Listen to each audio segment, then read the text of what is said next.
My name is Mzukisi Mbane, the founder and the creative director of the brand called Imprint.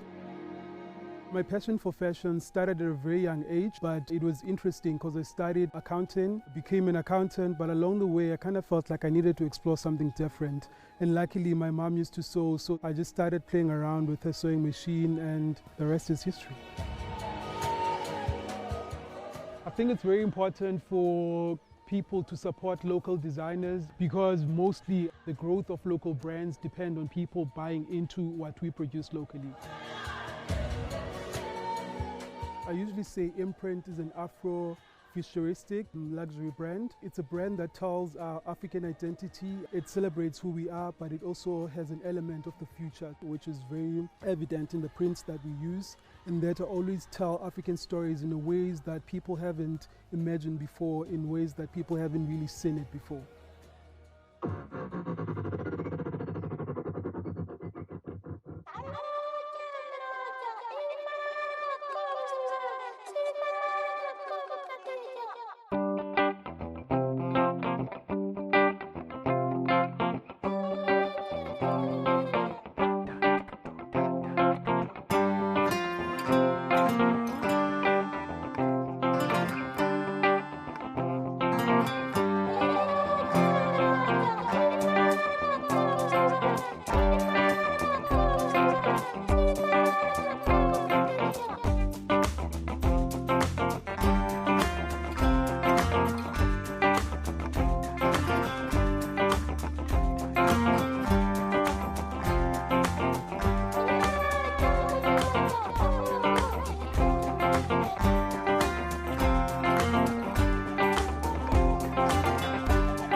Showcasing my collection at AFI, obviously there's an inspiration behind the collection, but more than anything, I feel like you're looking at the colors, you're looking at how the flowers are sort of like blooming from the baskets that we use as accessories.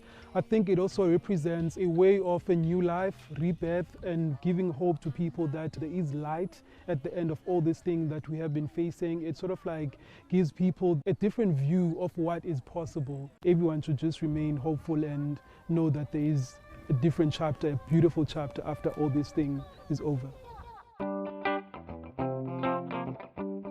How I see fashion in the future, I feel like fashion is moving more towards a place where it's more inclusive. First of all, the price points. Because previously, mainstream fashion was something that you mostly aspired towards. There wasn't like an entry point when it comes to something that you can buy and sort of feel like you're part of the brand or you're part of the fashion movement at the time. So I feel like that's a positive and something that everyone is looking forward to. Also the element of just Africa fashion as a collective, that's something that is being appreciated globally, which means there's a space for growth for a lot of African designers.